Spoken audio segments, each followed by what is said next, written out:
Hello everyone, JayPower here and welcome to another first-person VOD. This time it is going to be a PVZ. As you can see, the map is Daybreak. This time we will be discussing on how to use Phoenix in a late game against Zerg.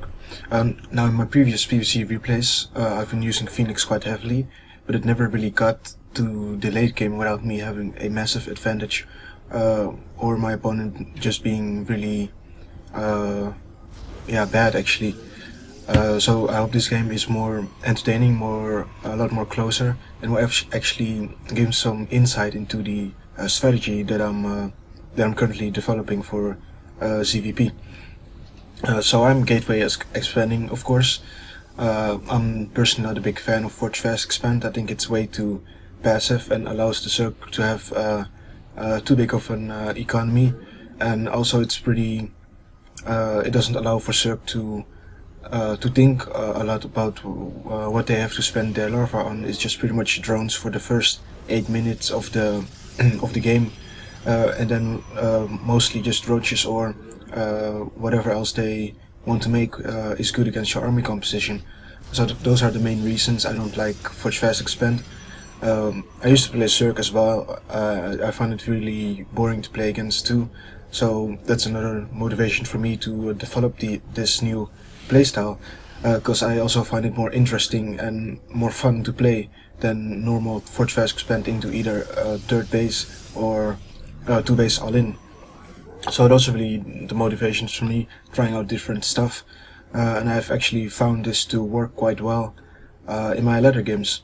So I'm scouting my opponent. It seems like he has gone hedge first. Not too sure, maybe quick pull and then hedge. He is drone scouting, so he knows what I'm up to. Right now I'm scouting just a bit around to check for my opponent's gas. There's the pool, so it was a hedge first. So right away I pretty much know I can get my expansion up at a safe timing and without worrying too much about early aggression. As you can see, the drone grabbing some minerals and getting the heck out of my base. Right now he's still not taking his gases, and this is something I want to discuss, what I sort of blended in my mind when I was playing this game, that his gas was so late, and I really wanted to sort of punish him for getting his gas so late. So right now I'm having 18 workers on minerals, 3 on gas, Stalker on the way, time to get the Nexus. I'm cutting probes a little bit here. I do see the shadow of the Overlord, so I know he sees my Nexus. So most Zerg players will just play macro from this. They'll see our expansion, and they don't really try to punish it that often. Mostly they can, because their gas is so late. This time the Zerg was drone scouting, so he could have gotten his gas early and maybe put on some pressure on my expansion. But I saw his gas was a bit late, so I'm feeling very comfortable already with my expansion. So I'm having a Stalker on his side of the map, pushing out a bit, trying to scout. Also putting my probe in a proxy location to put up the proxy pylon, and then meanwhile getting my Stargate too. So I'm scouting around with the Stalker here. I see a queen, I see another queen, so it seems like he has at least 3 queens, or he's just putting his queen from the main to the natural, which is quite uncommon and can lose inject timing, which is very important in the early game. So I don't see a third base yet, but I am deciding to try to put some aggression on my opponent. Mostly that is because I sort of still have in mind that his gas is a bit late, and I sort of wanted to punish him for it. There I see some more drones being transferred, so I really should not have put on pressure on my opponent. Just should have gone home, getting like a sentry or something, and be defensive from there. But my third warp gate is also a bit late, rallying my Stargate to kill the Overlord behind the natural. But yeah, I still wanted to put on some pressure on the Zerg. I do end up cancelling this base, but I'm overcommitting way too much. I'm also warping in Stalkers, not Zealots, which are a lot more expensive and not that good against Speedlings.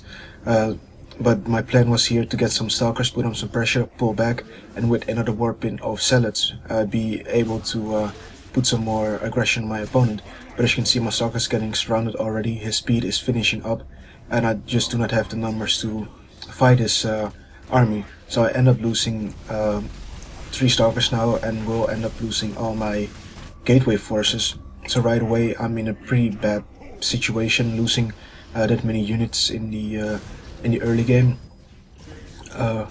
So yeah, that was kind of a mistake from me. I really should not have tried to pressure my opponent, since he was not going for a quick third, and I sort of I didn't really what's the word? I didn't really sort of appreciate his timing of his gas. I anticipated it to be a lot earlier. That's why I really wanted to put on some pressure on my opponent. So right now I'm a bit behind, but I have my Phoenix out scouting around to find some overlords to kill, of course. I do, however, have my natural up. I just have to be a bit careful about Painting Bus. Of course, he has speed links, and he made quite a bit of those, and probably still has a lot of them left. So I have to scout around my base, see if there aren't any Banelings morphing. There you can see the Zerglings. As a sort of reflex, I made another sentry just in case he was trying to push through, but it didn't seem to be the case. So I'm still scouting a bit around, trying to find some more overlords. Getting a bit supply blocked here. Not too big. My +1 Phoenix attack is on the way. My natural has quite a few probes already. Seems like he only had 1 overlord out on the map. I really can't find any others, so which is a bit unfortunate for me. So right now I'm getting the Twilight Council, very standard so far. My +1 is about halfway done, current boosting that some more. My Phoenix production is a bit late right now. I probably should have had around 4 or 5, but with the pressure that I did, and losing 4 Stalkers, which is 200 gas, and having to warp in an additional sentry at home to defend, it really took a bit of my gas and delayed my tech a bit. So I do see his third base. No drones mining yet, but judging from the spores that he was trying to make there, I know he's probably going to want to play defensively. That's why he's setting up some defense against Phoenix to actually defend his harvesters at his third base. So I do scout around a bit. I see the infestation pit upgrading pathogen glands, most likely. I doubt he was actually making neuroparasite first. So my Phoenix having 2 drone kills so far. Not too much done. Of course, he did see the Phoenix well ahead, so there wasn't really a reason for him to take that much damage. But I do have sort of the air in my control, and I'm going to push out to take another base. I didn't see a lot of roaches being made, or no infestation pit, so I felt pretty comfortable trying to take this third base. I did see a drone there, which was really weird, and an overseer trying to scout there. So yeah, what you actually didn't see on the minimap was actually a circling burrowing really fast at my third base, which is actually really annoying because I do not have a robotics, so I actually have to get a pylon there and some cannons to refuel that burrowed circling and take my third base. In the meanwhile, I'm just trying to chrono boost out some upgrades. My fleet beacon is almost done. Of course, slamming out those Phoenix. As you can see, I cannot make the Nexus because of the burrowed circling. Normally I would get my third base a bit earlier, and this would not have happened to at least not this extent. That I actually have to get some cannons. So this is really a bit annoying for me, getting close to a supply block there. But it seems like I am getting some free overlords here, keeping my Phoenix spread out, because of course infestors are out, most likely out already on the map. So I'm getting my cannons at my third base. Of course, cannons grant detection, so I will be able to see the burrowed circling. Getting some more drones. Notice how I keep my Phoenix spread a bit to prevent the infestors, as you can see, from fungling a lot of those. So I just fungal one and throws down some infested Terrans, but it really wasn't worth. I don't think it was worth for him.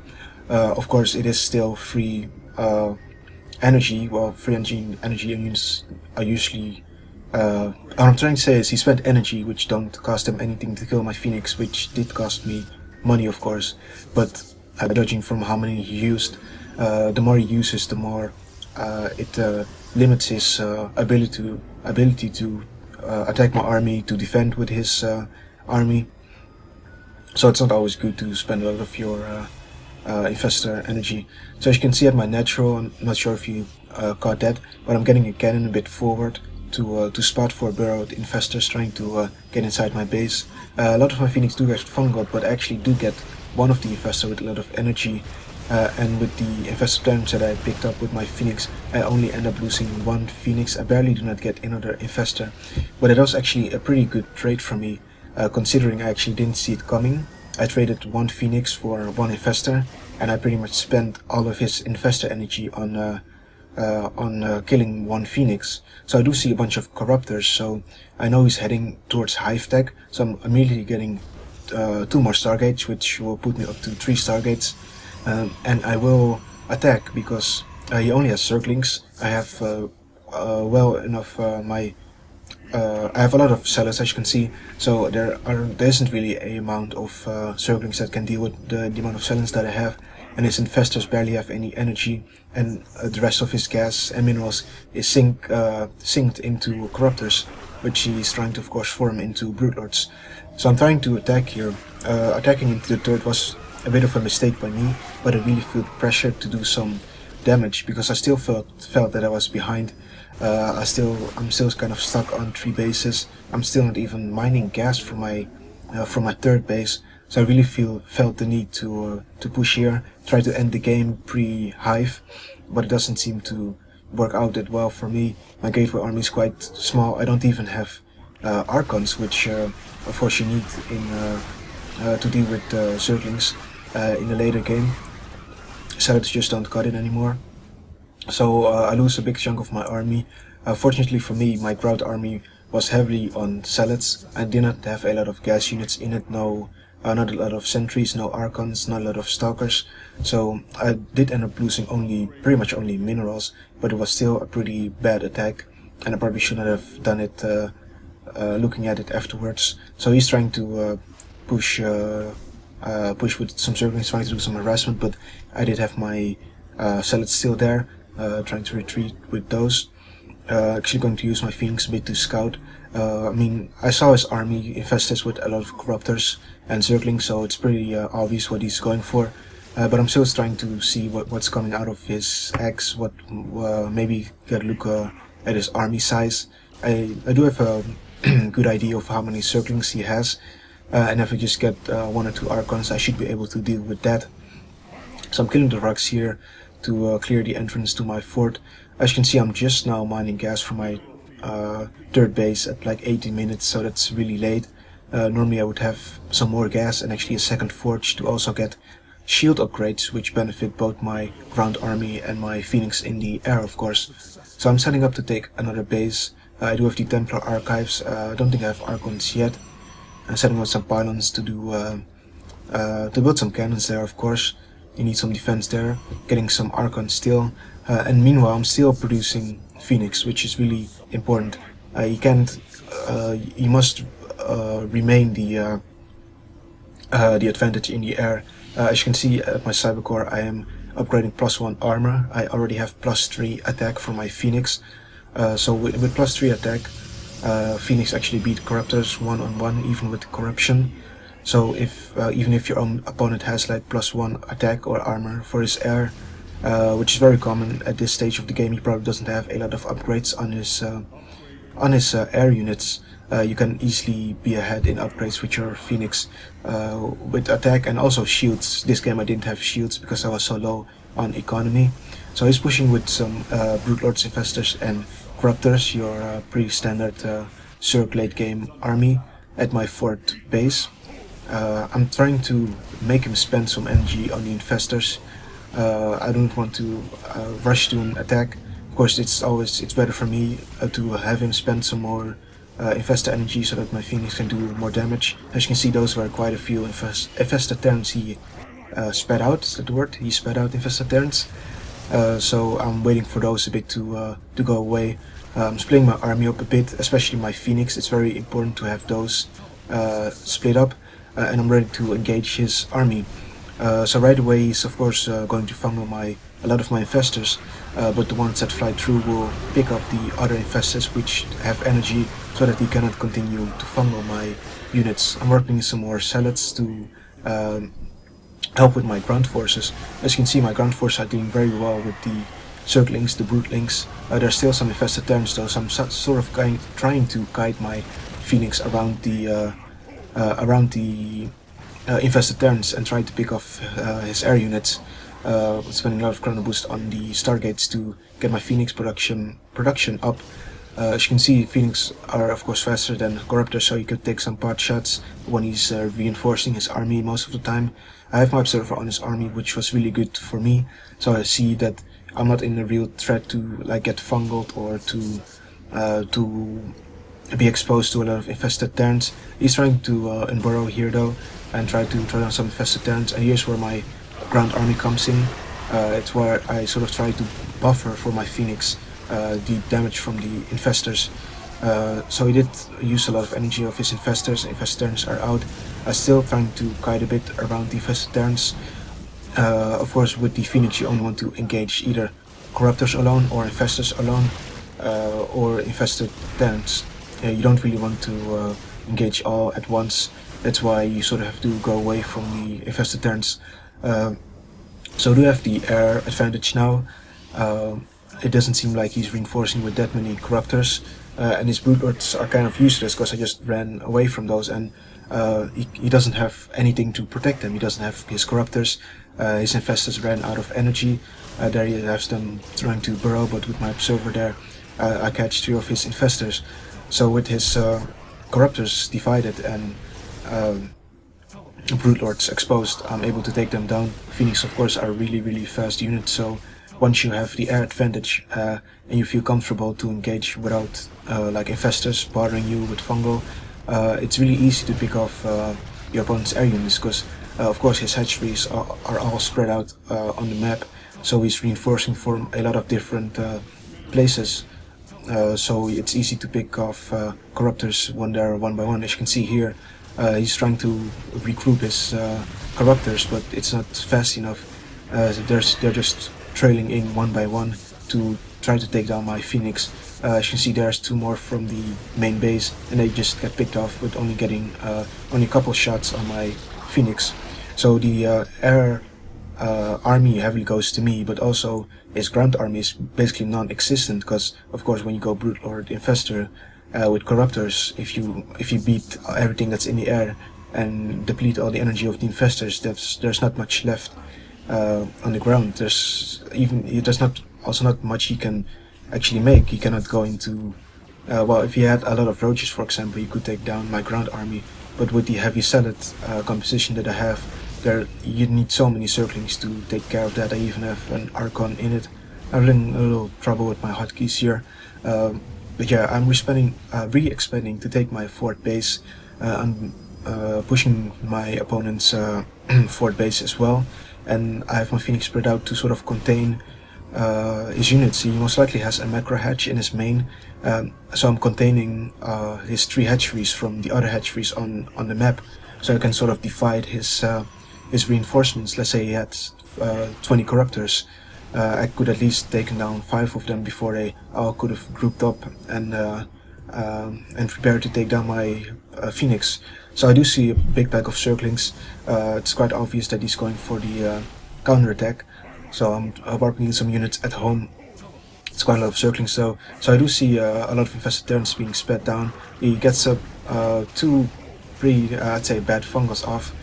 So he does lose a lot of infestors. That's a pretty decent fungal, but I do pick off all the infested Terrans, so my Phoenix aren't really exposed. So I'm trying to keep my Phoenix split out in case he has some more infestors. I'm losing a lot of probes there. I should have moved them a lot earlier, but at this point in the game I don't feel like it matters.